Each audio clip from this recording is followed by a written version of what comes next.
Hello, everyone. Welcome to the DMV Business Show. I'm your host, Otto Sevilla, and today I have a very special guest for you. We have Robin Fisher. Robin is the founder and CEO of Polished Image and Style. She has been named one of the top fashion professionals in the DC metro area. Welcome to the show, Robin. Thank you so much for having me, Otto. It's great to be here. Of course, the pleasure's all mine. For those who may not know you, Robin, or have heard of Polished Image and Style, can you give us just a brief general overview of who are you, what do you guys do, please? Sure. So we are a full style and image consulting agency. We work with high-level executive, mainly women from the DMV. We also work with organizations to get their employees and staff and so forth up to par, especially since COVID. But we work with people to give them the tools they need to develop an executive presence, okay? That gives them confidence and just, that image and style that can be remembered when they walk in a room.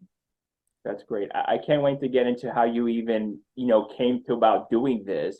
But before that, I like the audience to get to know you as a person a little bit better. Sure. Are you originally from the DMV or? I am not. I have been here forever. Since about 1999, I was relocated as an executive buyer for May Company here. But I am originally from the San Francisco Bay Area. I was born and raised in Oakland for the most part, but I moved around a lot as a child. So that's why I will say Bay Area, but I am a proud Oakland native. Oh, nice. So always sort of that Bay Area though, growing up. Absolutely. Yeah. Okay. And my father lived in Seattle, so I travel back and forth to Seattle often through the year to visit him and, my siblings and his wife and so forth. But for the most part, yeah, the Bay. Would you consider home, I guess, Oakland for you as far as growing up or where you stayed the longest? I know you said you moved a lot. Yeah, absolutely. Oakland is where it's at. Yeah. Oakland is where, I probably moved out of Oakland and only about 10, 15 minutes away when I was maybe 15, So yeah, Oakland. Growing up in Oakland, what were you into? Do you remember as far as, did you like any activities or any sports or anything like that? Yeah, I was real active. I actually got in a lot of trouble. People were always very surprised to find out that, my childhood was kind of rough. I was, from high school to high school, I probably got kicked out of a couple, and not probably, I did. Oakland is an urban city. And so during the time that I grew up, there was just a lot of things going on. And so I was finding my way into some of them. But for the most part, I was anchored with my grandmother and her stores because she ran a retail store over in San Francisco and then other businesses, antique businesses. My aunt had a boutique, going up towards Napa, Fairfield area. And so I'd always been around fashion and stuff my whole life. So regardless of what kind of trouble I was in, Otto, I always looked the part. Always look fashionable. Yes, I always made sure I had my stuff together, Otto. But yeah. I love that. Would you Yeah. help them out? You said the businesses, would you be involved or, Oh, work or anything like absolutely. that? Yes. So I probably, and that's the thing is my family businesses, it wasn't thought about as fashion. It was thought about as these are our businesses. This is how we work. So if you were, by the time you were in kindergarten and first grade, you were up at 6 o'clock helping loading the truck up with the merchandise. You might be in the truck going over to San Francisco prior to school, you know what I mean, to drop Okay. my grandmother and her merchandise off. You definitely were in the truck picking her up to bring her back. So, and I probably was on my first buying trip by the time I was 6 years old, Wow. back and forth between Los Angeles and Denver and so forth. But one of my favorite childhood memories, which really kind of put the nail in the coffin for what I would kind of do with the rest of my life, is in Denver. That's where the cotton mills were. And so when my grandmother got into antiquing, that's where she would go prior to them turning the yarns back into, turning the garments back into threads and yarns to be reproduced and repurposed for cotton, And so she would go and get antique linens and, dresses and all that kind of stuff before they would soak soak the garments and bleach them back white, and then they would soak them in these big vats, and then they would come apart because it's a natural fiber, and then I would watch them spin them back into threads and yarns. And so I would watch this process, and I just remember being about 8 or 9 years old and climbing to the top of this big pile of clothes and just sitting there watching this whole process. And so I ended up becoming an industrial engineer. And that's another thing about Oakland. It's very industrial, so there's a lot of trains, longshoremen's. We're right there on the coast. So I used to watch, on the ports as they unpack the cargo and all that kind of stuff. And so anything that involves a factory, a machine, a process, logistics, I'm with it. Wow. So definitely childhood was a big influence, not only in the career, I guess, you end up doing, and also the major you go in. You said you're industrial engineer in college. Yes. That's big. Where'd you end up going for school, for college? Well, like I said, I was in those streets, Otto. So I did not get myself together till I was 20 years old. Okay. And so I ended up going to college at San Francisco State. I loved San Francisco State as a college for me because it was more of a commuter campus. So people came in and came out. It also was on the water. I'm a Pisces, so you'll always find me close to water somewhere. So I would study on the water, I would take walks on the water. And then it was also a way for me to get out of my direct environment and really create, who I was about to become. No, I completely understand. When you mentioned the streets, it just reminds me, I before we started recording, I mentioned I grew up in DC, and I was sort of almost, I completely understand. I was heading that life. A lot of my friends didn't finish or even graduated high school, or maybe went the other route and were incarcerated. And I even still remember out of my group growing up, I wouldn't say I was the baddest, but I definitely was probably up there. Right. Yes, as far as, doing not so good things. And I mean, I was not the best student. I remember in DC, growing up in the city, just your mentality, your mentality is so different. And thank goodness what helped me, it was my parents moved us out of DC. I guess they were seeing what was happening with me. And, I understand it probably wasn't easy for them, just because, I've come from an immigrant household and both my parents were always working. And then, there was always some things I was always not up to good things. Right. And until I moved to Maryland and I changed my group of friends, and I actually, for the first time ever, focused in school. For the first time I ever got in the honor roll, and I was like, wow. And then I was like, maybe there is this college thing people keep on mentioning I can do. Keep mentioning. But that move from coming out of the city to DC to Maryland, even though we were just right there near the borderline, it just changed everything for me. Yeah. So for me, I was actually really smart and I am a twin to a boy, and I also have a set of twins. And so when we were in 8th grade, we came out of public schools and went into private schools. And then I got a scholarship because I also ran track to an all-girls private high school. And that was what kind of took me out initially of my, I would say direct environment, and exposed me to a lot of things that I would not have necessarily been exposed to. And so that's when I started realizing that there is definitely a path, that people can take. And sometimes, you don't know why you're going down a certain path, but, as you get older, you realize that you went through this to learn this, and then be ready and prepared for this. And so, for me, there were times I was a really good student, and then there were definitely times that I wasn't. But I can tell you that I really preach education. I have 3 beautiful, amazing sons, and literally we are committed to educating them because I believe it's the only thing that saved my life, and transitioned my life, along with having this passion for fashion and, just, the stuff. Sure.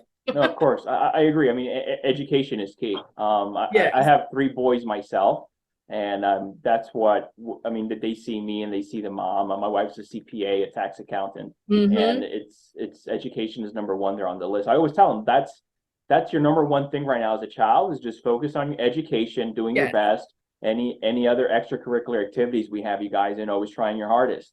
Amen. That's Yeah. it. That's it. Amen. That's it. That's it. That's it. I've preached that. And I think extracurricular activities were good too, for me.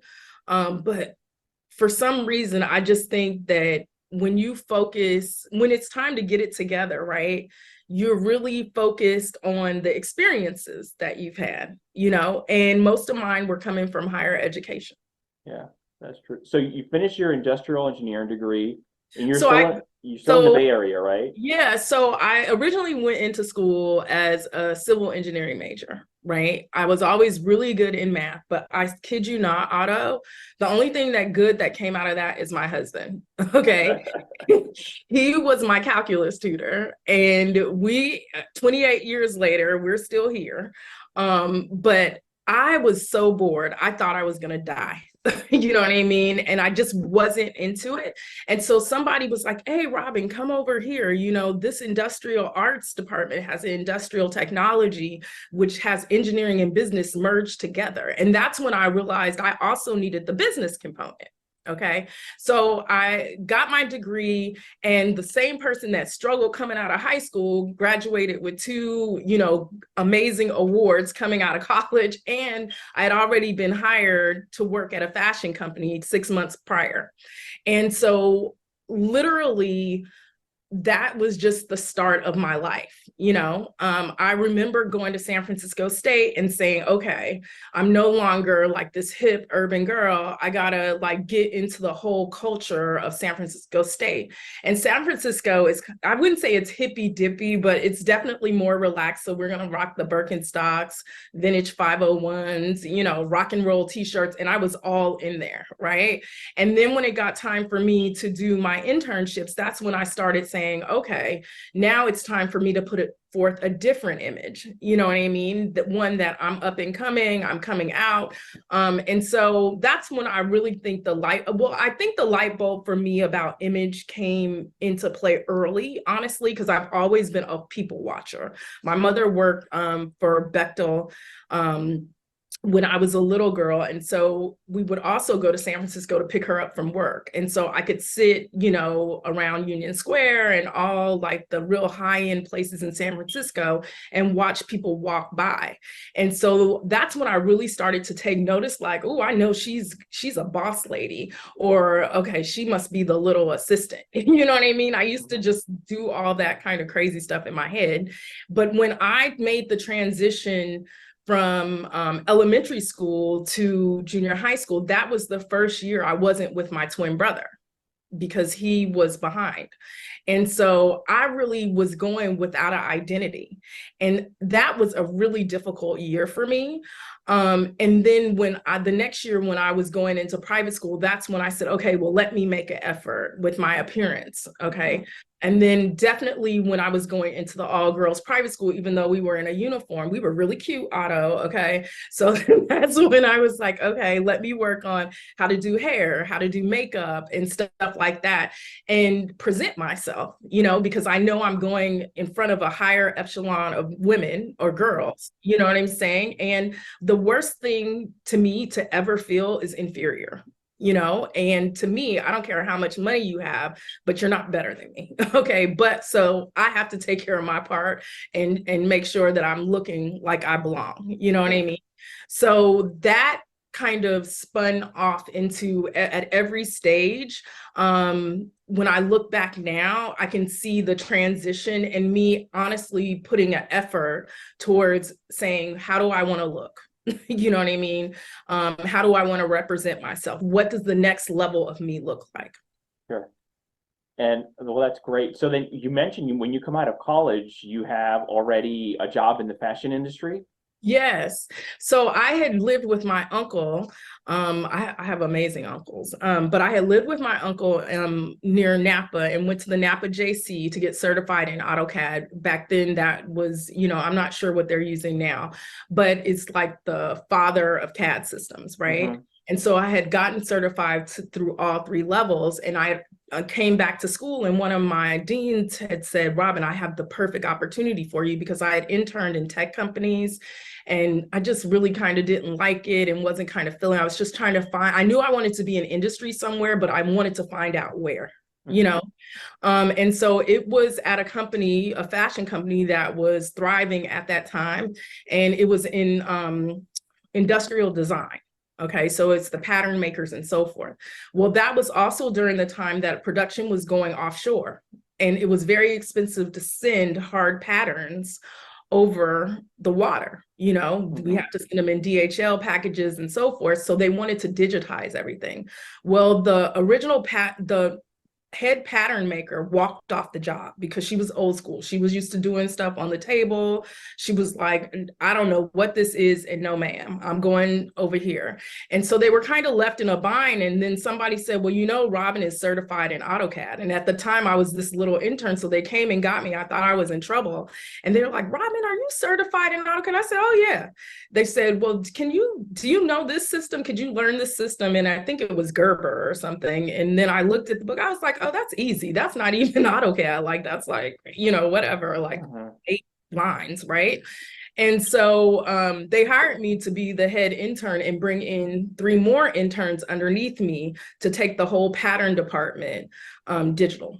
And so that was my job. And then after that, after I graduated, then they hired me full-time into the international production department. Well, that's great. That sounds like a great opportunity there and great timing for you. It was amazing. Like, I couldn't even believe it, where I was just like, especially because I would literally walk into stores like Macy's in San Francisco and Union Square, and I'd be looking at something that I had done the patterns for, you know? So it was like really cool.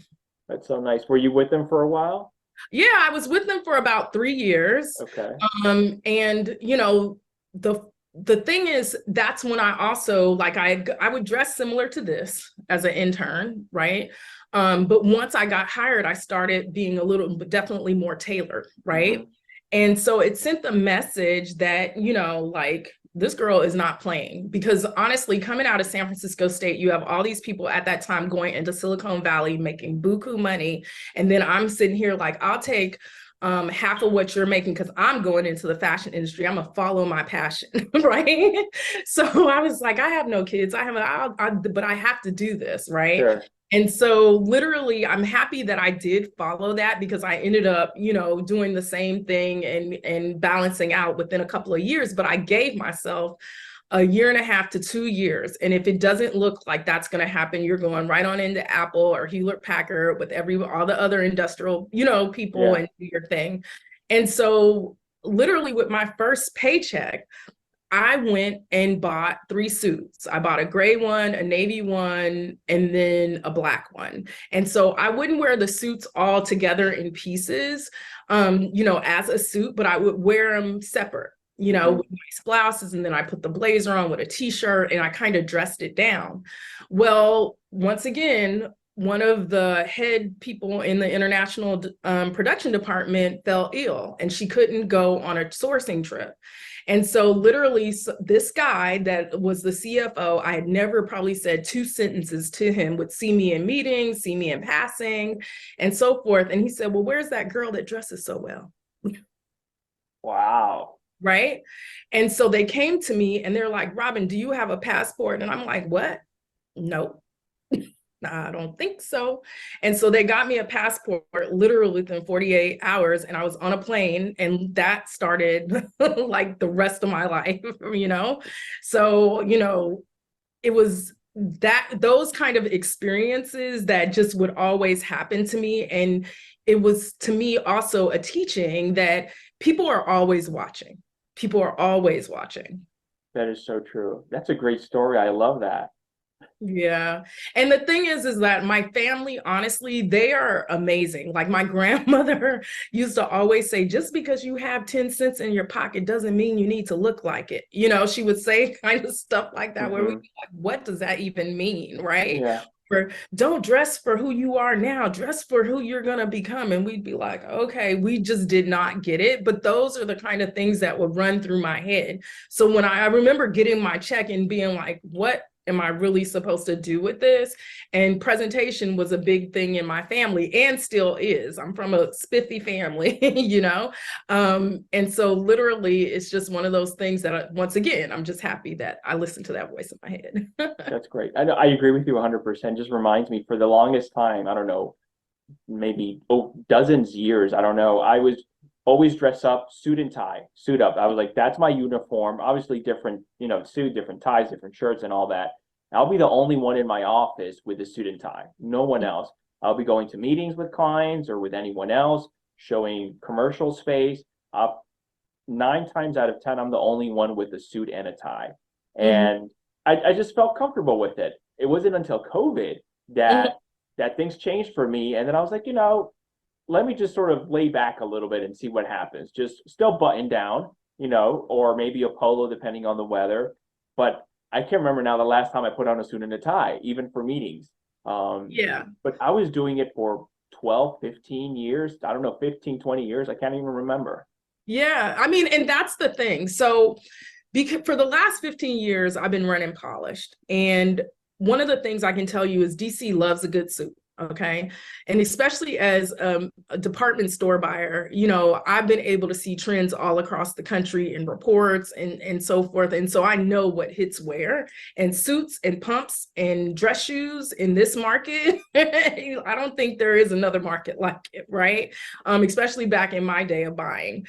But over COVID, people started getting so much more relaxed. And I think that there's going to be a balance, because companies are contacting me now and organizations are contacting me now, like, Robin, okay, but it's time to step it up. We can be relaxed, but, we need to also put some kind of rules and standards in place to, bring it in. Sure. But the lawyers that used to be in suits 5 days a week, regardless if they were going to court or not, no. They're like, I might need a couple of suits or 3 suits. I mean, it's just very interesting, to watch how, what has happened in the world, honestly, has an effect on how we're all showing up.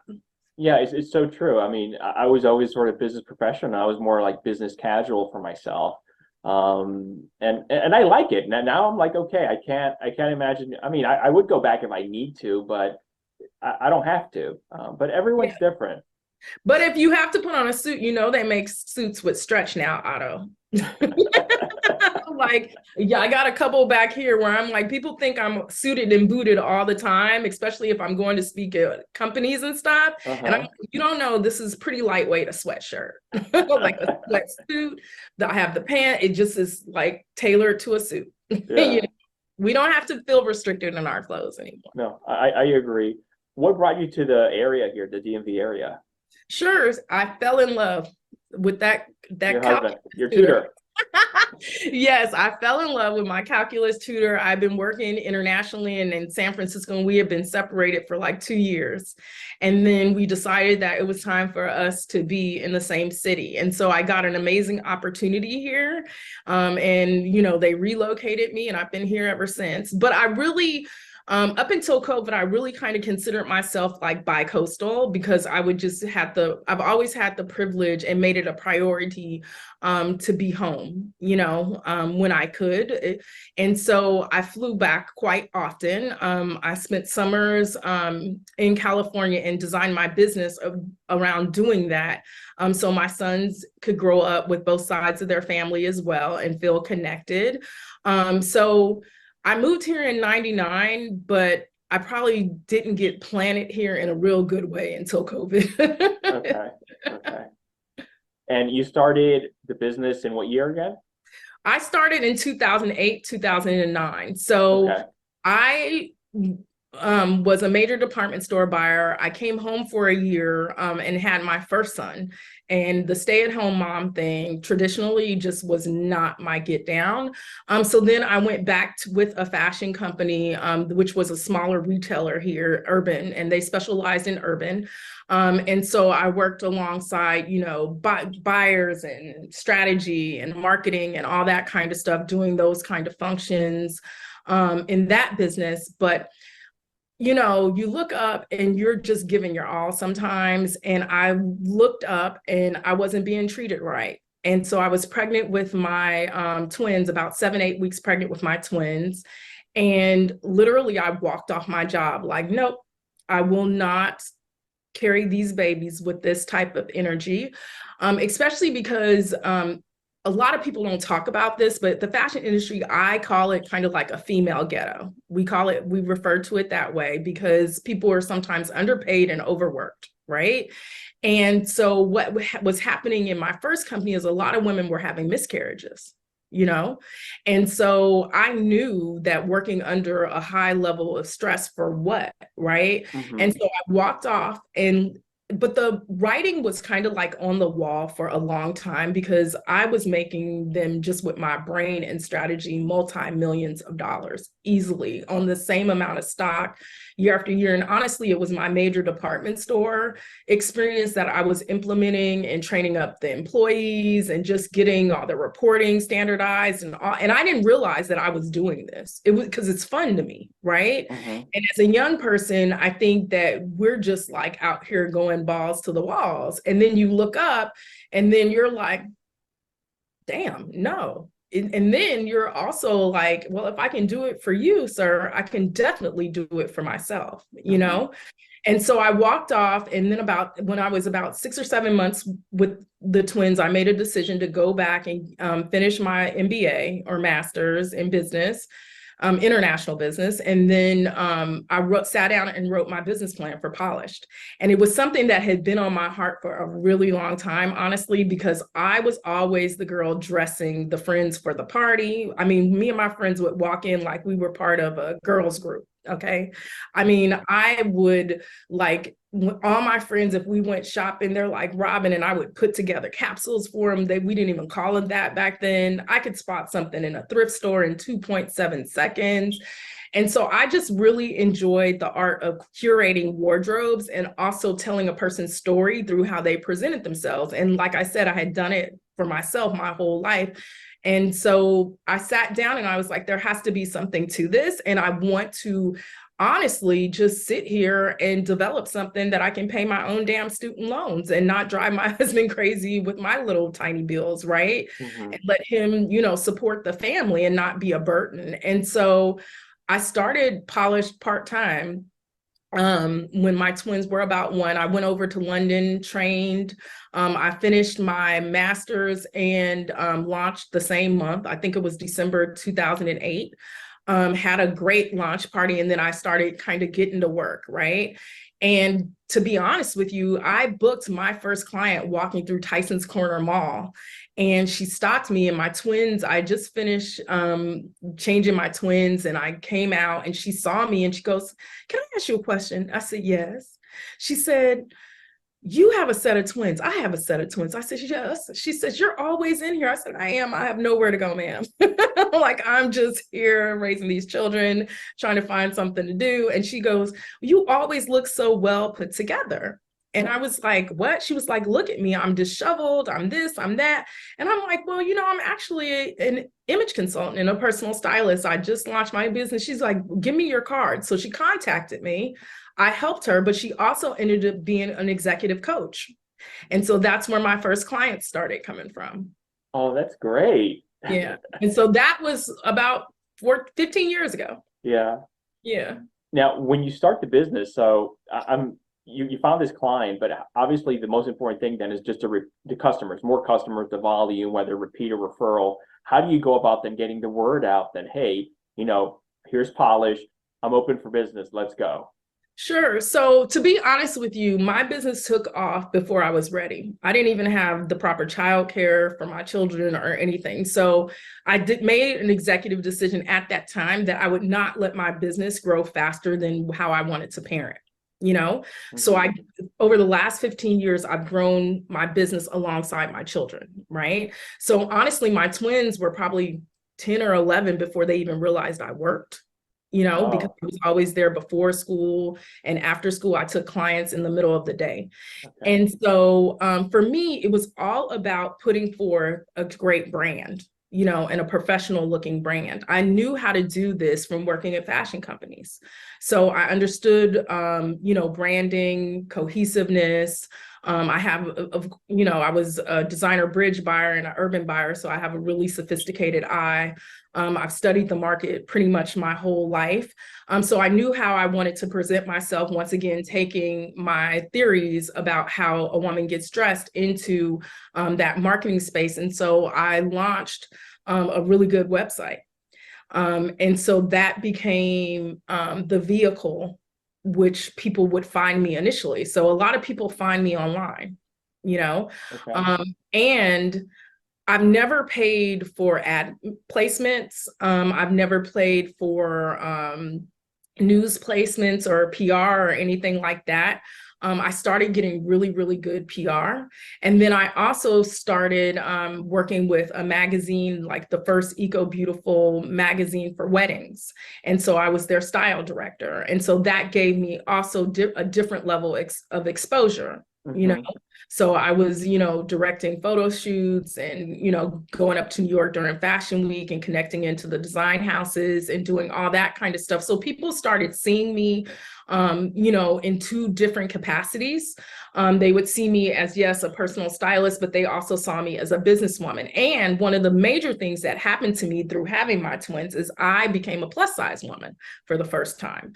So I, had always been, this 6'8" kind of silhouette. And then I had came home from the hospital at a size 18, 20, I'd say I found my style confidence at a size 14, 16, and that's still a plus size woman, but people were also seeing not just an average woman doing business, but a plus size woman doing business in the fashion space, and she still looked good, And so the question became, well, how do you dress yourself? You know what I mean? And that's when I realized that there was a learning component that women just did not know. And I knew because I had been studying women my whole entire life, and alongside my grandmother and my aunts and my mom, my mom is even a couture sewer, she customs wedding dresses and prom, and you know what I mean? Like growing up, like I had custom dresses.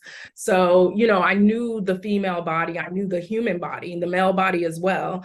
And so there's art to dress in that. And so that's honestly some of the things that I use. So I use myself, I put forth, a good marketing components there. And then, I just got out there.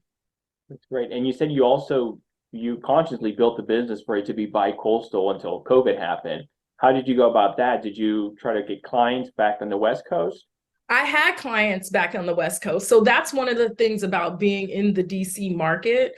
This is a very international market. So I have always worked with international clientele. I was literally doing things digitally before COVID. Now my business is I'd say about 70, 80% digital.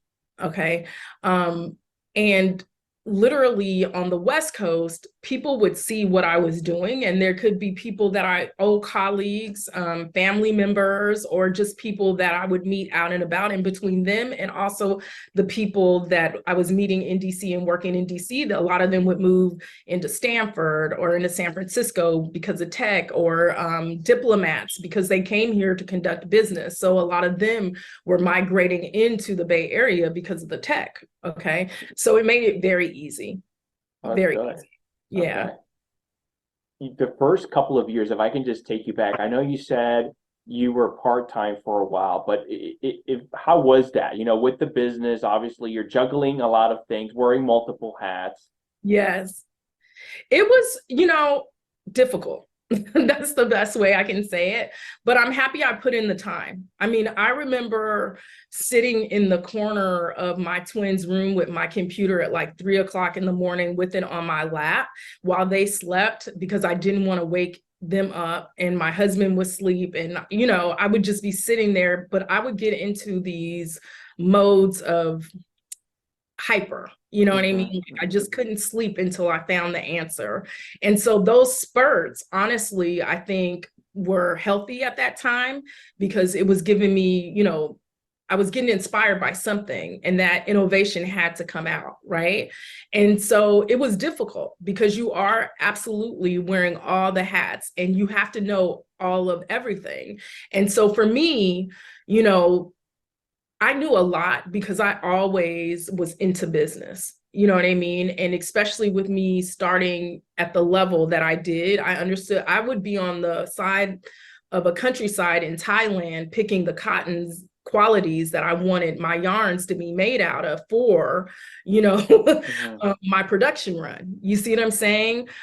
So it's like I knew it from the micro level, and I just wanted to bring that in in a more educational way to my clients, you know, so they understand. Yeah. And one of the things also, it's not funny, but I got diagnosed with OCD probably about 3 years ago. And so I remember calling my friends and being like, girl, I got diagnosed with OCD. They're like, you paid somebody to tell you that?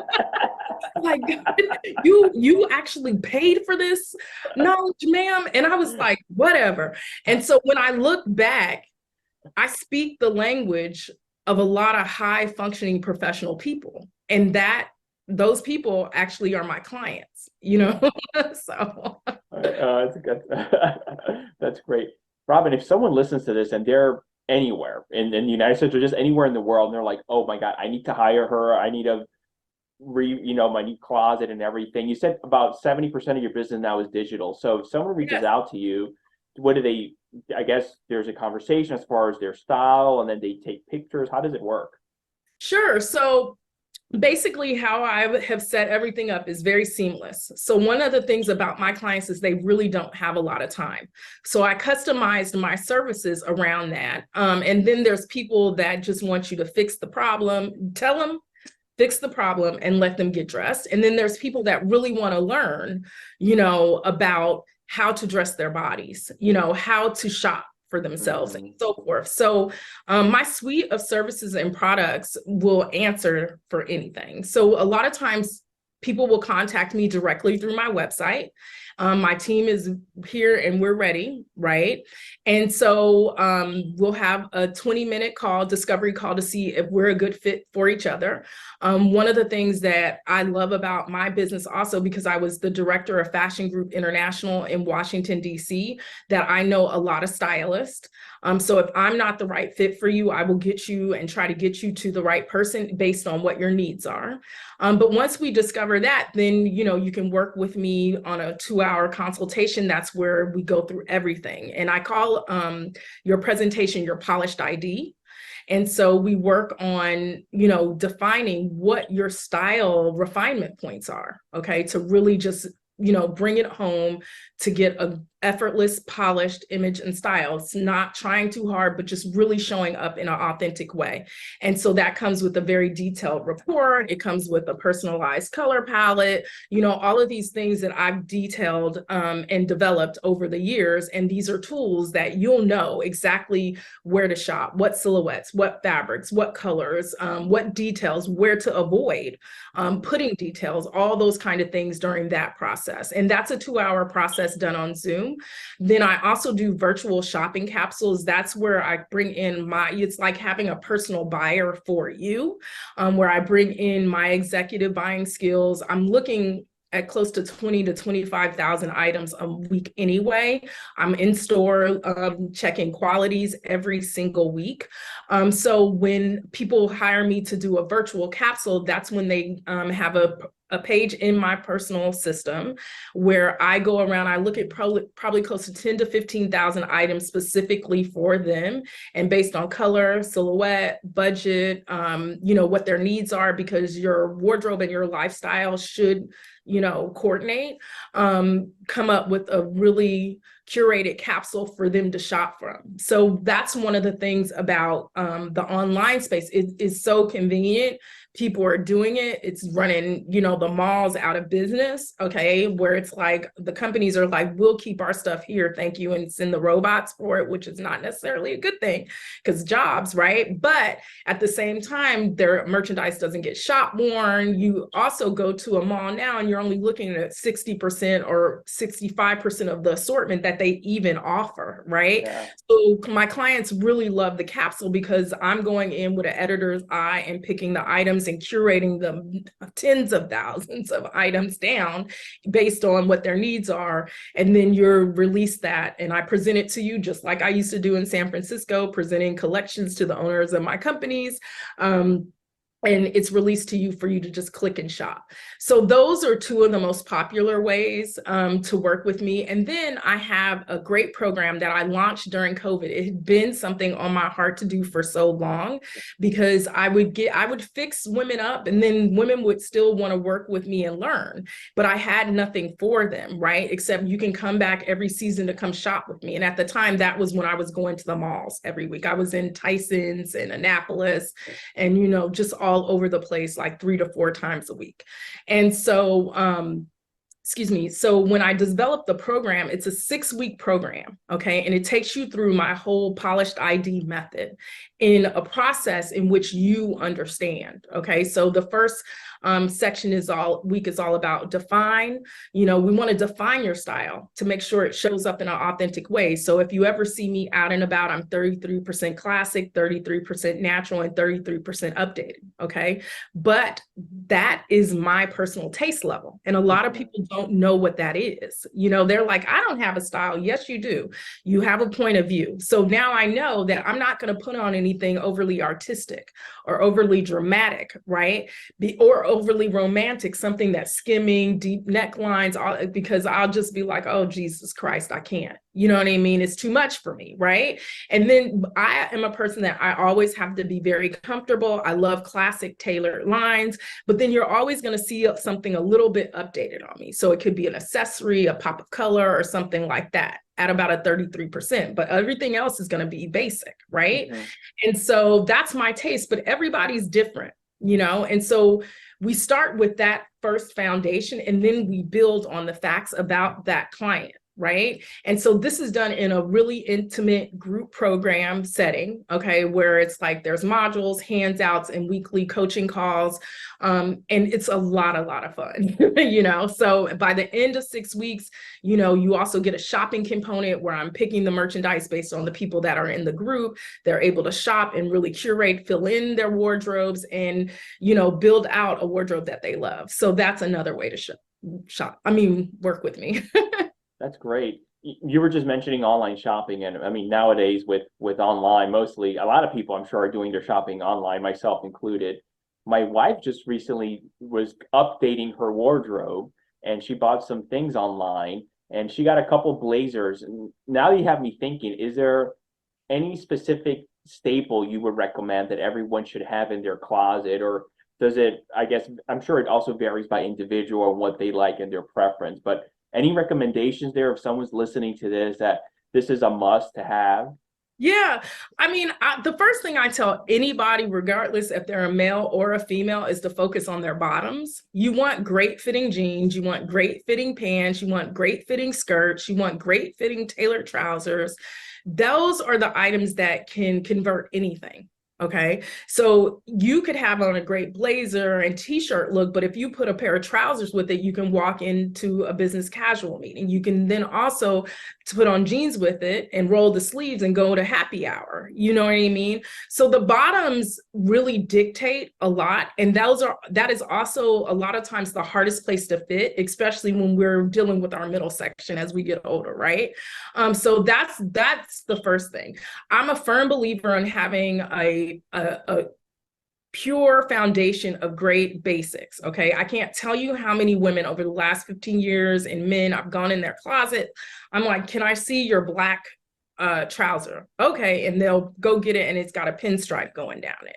You know what I mean? Or, can I see your white button up? They have the button up, but then there's all kinds of, whether it's, trendy stripes or, ruffles or what have you. And I'm like, this is not it. So the things that without the bells and the whistles are what I believe that everybody needs in their wardrobe. And then you build based on your personal taste, the fashion items in. This is all great advice and it's so true. You got me thinking because there's some pants that can just make or break an outfit. And it's just, I never thought about it that way until you're pointing it out. Thank you, Robin. Yeah. I now I'm going to look out more into that. Yes.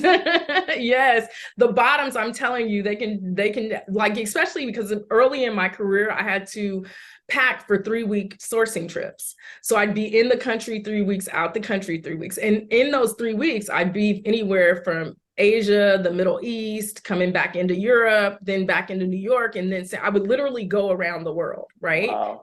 And so and this is also why I knew I wanted to be into dressing people, is because in every country, everywhere I went, I always studied how they were dressing and what was appropriate. How was it appropriate to show up in that business environment in that country, you know?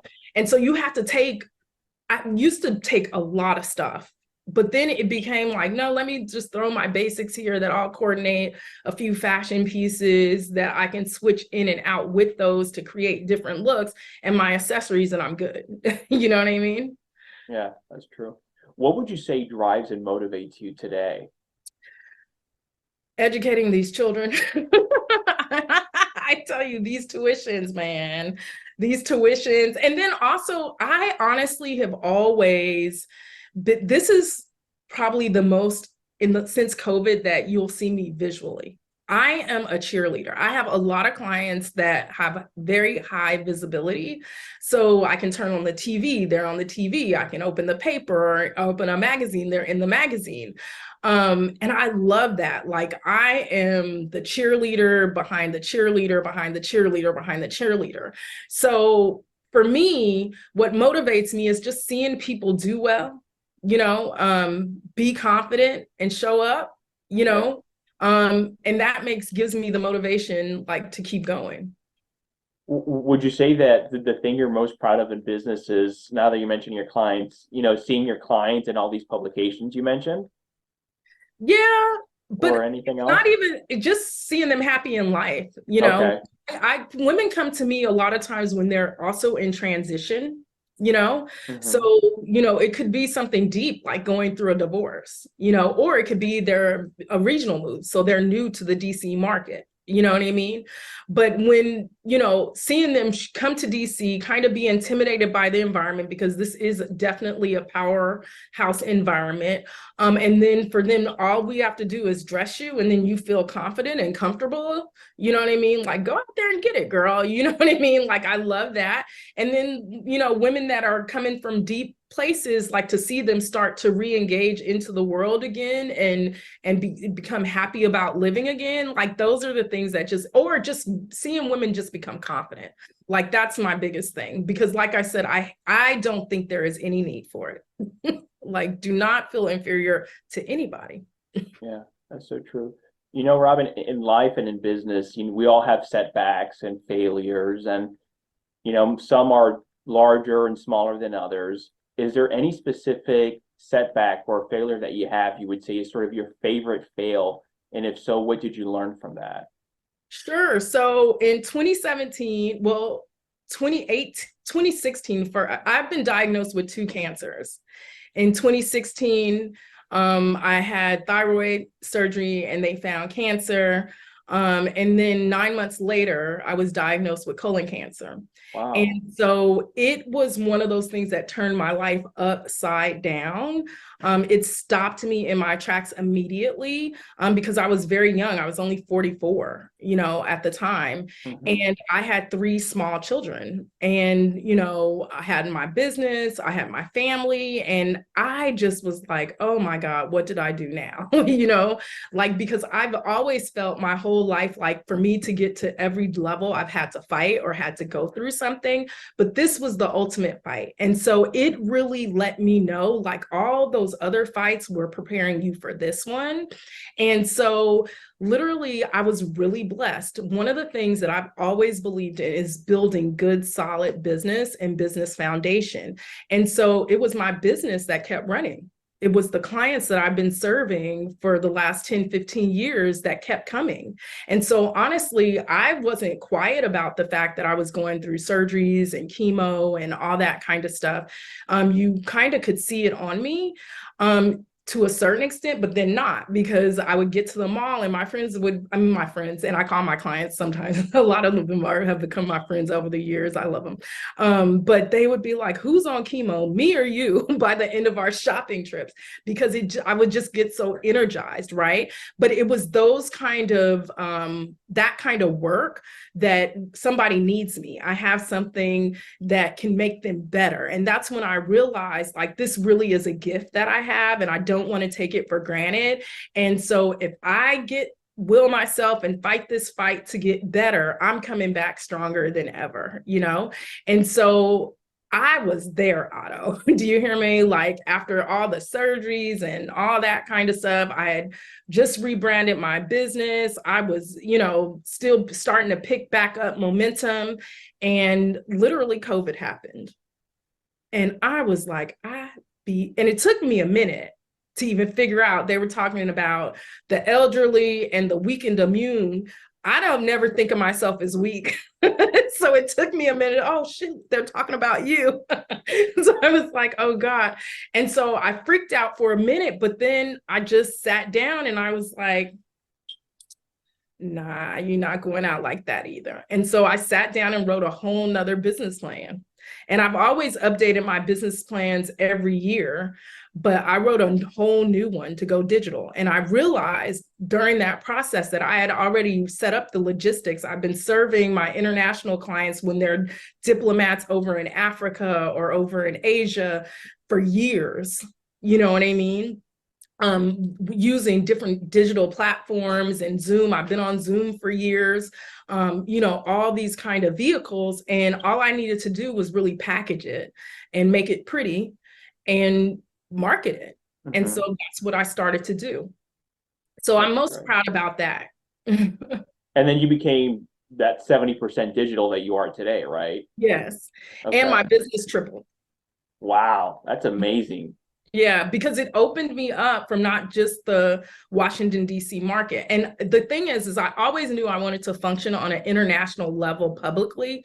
I just didn't know how that was going to happen. You know what I mean? And I wasn't ready. Like I said, I had built my business alongside my kids. And so I knew that, once they get to middle school, then I'm going to go ahead and push the gas and start to scale. And that's when I got diagnosed with cancer.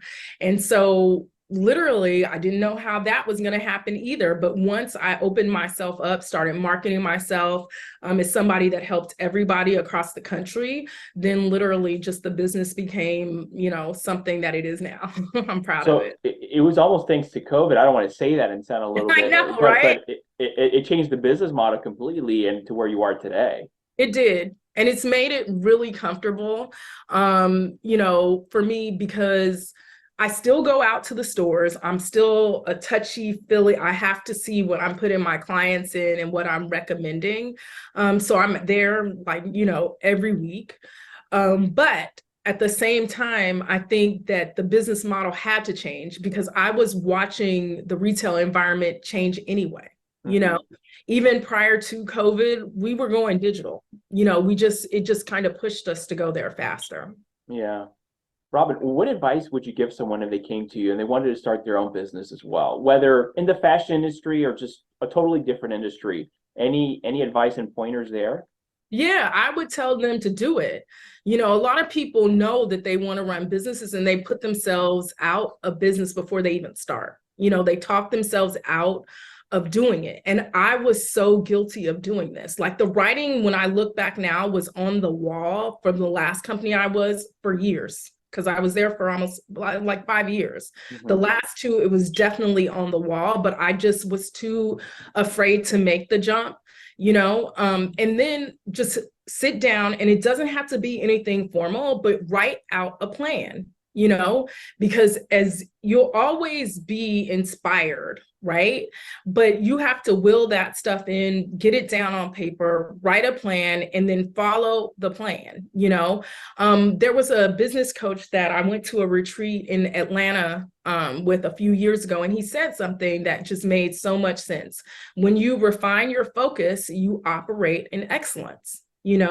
And so refining means putting it down on paper, really getting the inspiration, putting it there, what makes sense, making it your own. That authentic piece is also something that is really, really true. There's a million image consultants and personal stylists in the world, right? But it's something about you as an individual, you as a realtor, and that's also when I can help you present yourself, you know what I mean, to really show that authenticity, right? But you want that also to infuse that in your business, because people don't buy, what do they say? People don't buy businesses, they buy people, And so I would say that once you get that business plan down, start working that plan, stay committed to it for 3 to 9 months and see where you end up. And if you need to make adjustments because nothing is set in stone, then refine again, Yeah. That's great advice. Thank you, Robin. No problem. Is there any specific habits or traits you feel that you have that have helped you on the business or even just on the personal side of things? Yeah, I think desiring balance. Like I said, I grew up in a city, kind of rough. And literally one of the key things I said is if I'm gonna do this life thing, I want good balance. I want to enjoy my life. Definitely since going through cancer, I have a whole nother appreciation for just life and balance and living, right? And so when I didn't realize I'm always doing for people and I love people, right? I have a great network of people around me, but it wasn't until people found out I was sick that they just started coming from everywhere. And I was like, wow, you know what I mean? Like I really mean something to so many people. And it was just overwhelming, humbling, but it also let me know that I had done the right thing in terms of having that work-life balance where I had been building and cultivating true relationships, So I think that, they say relationships are everything in business, but they're also, in my opinion, everything in life as well. Yeah, that's so true. What would you say is your biggest challenge at Polish today with your role? Growing my team. Yeah, growing my team. One of the things that, because I ran multi-million-dollar businesses, I realized that you can't do it on your own, but you have to have a solid foundation. And once you get to a point where you can't do it on your own, you have to bring in the right people, or you don't scale. You see what I mean? Especially in the fashion industry, there's so many brands that kill their brands, quite honestly, because they scale too fast. They oversaturate their market and their product. And so the supply and demand factor is dead. You know what I mean? And so especially with urban brands, back in when urban was hot, that was like one of the things I would watch brands do all the time. Like, damn, if they would just hold off a little bit, they could have kept that demand up, you know what I mean? And then, a year later, you don't hear about it. You see what I'm saying? So some businesses, that was the strategy, but I knew that some other businesses, it wasn't. And so for me, that's the biggest thing, is just making sure that at every step that I grow, that my foundation is solid. I've always developed my business for somebody, if something happens to me, for somebody to be able to sit in this seat and do the interview, Otto. I never wanted my business to be 100% dependent on me. So therefore there's SOPs and operations manuals and all those kind of things that I do. Sure. Right. So I think that would be it. You mentioned just now about growing your team. How are you going about doing that? So I have people that I work with face to face here in Washington, D.C., and then I also have VAs in digital support. I ran teams. So, finding good graphic designers and, just good VAs and so forth, that's something I can see somebody's eye and from the creative, the VAs, it took a while to find the right mix for me. Sure. I found it better for me, instead of going with an independent VA, to go to a company that actually had VAs on staff, that they can match you properly with your personality and also the needs of your business. And so I've loved that I've loved working that way a lot better. And then also one of the things that, like I said, in the fashion industry, one person will wear so many hats. That also I know is also a stressor, for a lot of people. And I don't want anyone in my organization to ever be stressed about work. This is a fun place. We're doing fashion, for God's sake, right? So I also try to find people that are really good and passionate about their thing. So whether that's social media, okay, whether that's writing, okay, this is what you'll do. Instead of making people wear all of the hats, because they don't want to be entrepreneurs. We're doing that. That's true. Coming to an end here soon, Robin. Sure. What do you know now that you wish you would have known at the start of your business career? Just to be open to different spaces. I think like when I look back, I just was a fashion girl. I had grown up in the fashion industry. That was the only place that I was kind of willing to move because I understood the language, I understood the culture, and it wasn't until probably about 5 or 6 years into my business that I realized, like, oh my God, people do other things. You know what I mean? And there's so many other networking opportunities and opportunities out there to, just do business or meet really cool people that are in real estate, that are in finance, that are in law, you know what I mean? And there might actually be some synergy, not just between your companies, but just between you two, because that's one of the things that I've loved the most is just connecting into powerful people from all around the world doing amazing things where sometimes I'm blown away, like, you called me? Oh, okay, let's do this, That's great. What does the future look like for you in Polish the next couple of years? What are you most excited about?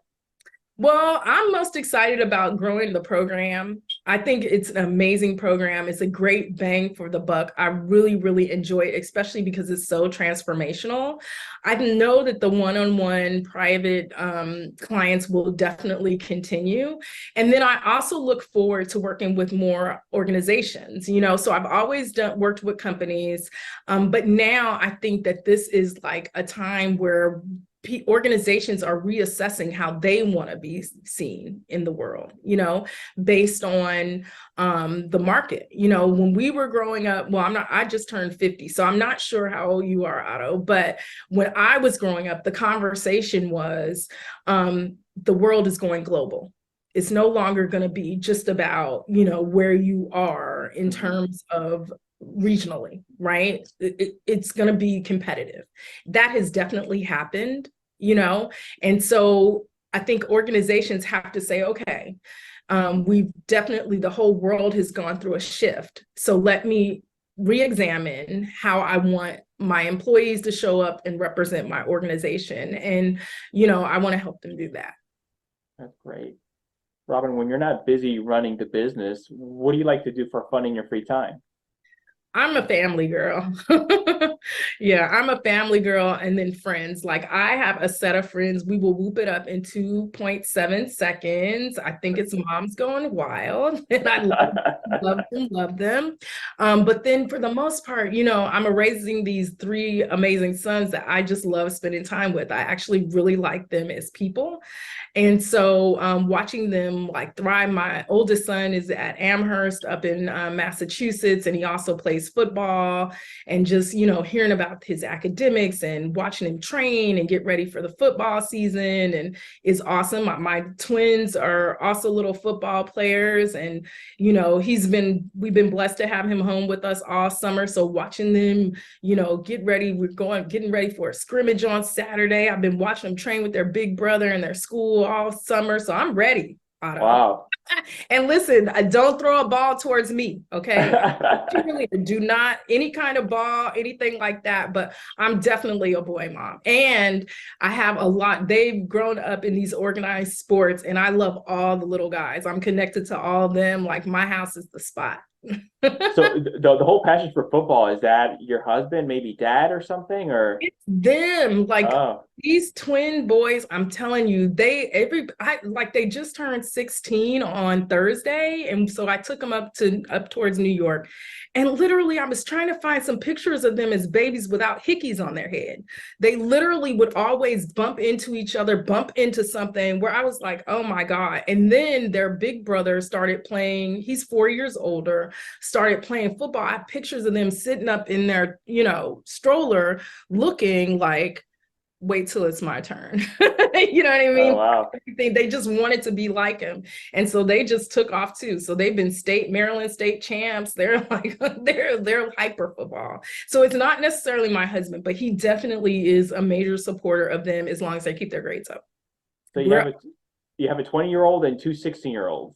Yes. Okay. What is he majoring in Amherst? Physics. Okay. Wow. Okay. Yeah, he's a brain. I have three, but mines are a little younger. Any advice there for me as another fellow parent of three boys? Just roll with it. I mean, like I remember telling him, I was just talking to my girlfriend Dolores before we jumped on this call, and her kids are older than mine. So they're grown now. And I remember when she was at this stage, and I remember I can't wait, until they get older. And she was like, girl, it's not going to get easy. It's just going to change. You'll just adjust, and now I realize, because, my biggest thing is growing up as a twin, I'm sensitive to individuality. And my twin, although he was a boy, there were so many times we were just kind of lumped together. And so I really allow my kids to be who they are. Mm-hmm. And so as a parent, that means you have to be like all over the place sometimes, like especially with the twins. Like even last night, I'm hugging the one and then I'm yelling at the other, like go wash those dishes. And then, oh, I love you too. I mean, it's just a lot, Otto. I wouldn't.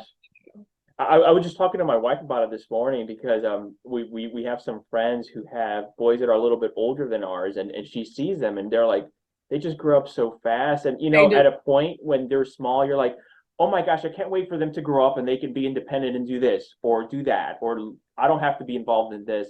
But then time flies, Robin, and you're just like, I want to just hit the pause button and just sort of cherish these moments because, I mean, you're in that position before you know it, one's already off to college, like your oldest, and you have two 16-year-olds now. Yep. And that's exactly how fast it goes. And it's also beautiful to see the work that you put in. I can honestly say that growing up in Oakland, there's definitely a hard edge to me in the way that I parent. I've always kept them in cities, because we do live in the suburbs, because I want them to be able to feel comfortable with the get down, whatever that is, and so to watch my oldest son now make decisions and, oh my God, this guy really has common sense. You know what I mean? And to watch him also, like a couple of weeks ago, he just came and said, Mom, I want to take you to brunch. Oh, wait a minute. Me? You're paying? Yeah. Let me get my purse. You know what I mean? Like, these are the kind of things that as a parent, you look and you're like, wow, I raised a man. You know what I mean? And he's developing into a man, and he, is beat to the beat of his own drum. He's independent. He has friends from every walk of life, and he's comfortable, and to know that my twins are watching that, they aspire to be like him, and he's very nurturing to them. That just makes me happy that's, there's a lot of family things that have been broken with my family. There's a lot of love that has just been built with my family. Even, like when we went up to that place, American Dream, this past weekend, and I was telling one of my girlfriends, because she was like, where is Kemet? That's my oldest son's name. And I said, I don't know, girl. He just blends with all these men now. I mean, before he's a kid, you can pick him out, but this guy walking around 6'2", just hubbed up. And I'm like, I don't know. I was like, it's the weirdest thing to me. Yeah. So it's a blessing to be a parent, though. At one time, I didn't know if I was going to want kids, but I couldn't imagine my life now without them. Yeah, they're the best. If people want to learn more about you, Robin, and Polish, where can they find out some more information, please? Sure. So they can reach me at polishedimagingstyle.com. Also, if you Google Image Consultant DC, my company a lot of times will be one of the first to show up. I am going to be also hosting a workshop called the Level Up workshop and retreat next month. And so that is one of the ways to really get in there, start taking apart your executive image, and putting together something that you really want to represent. And I do it twice a year. So this is the fall session. So I'm excited about that. And then there also is a fall session for the program coming up as well. That's great. Robin, thank you so much for coming on. I had a great time. Thanks, Otto. It was great talking to you. Same. Take care. Okay, bye. Bye.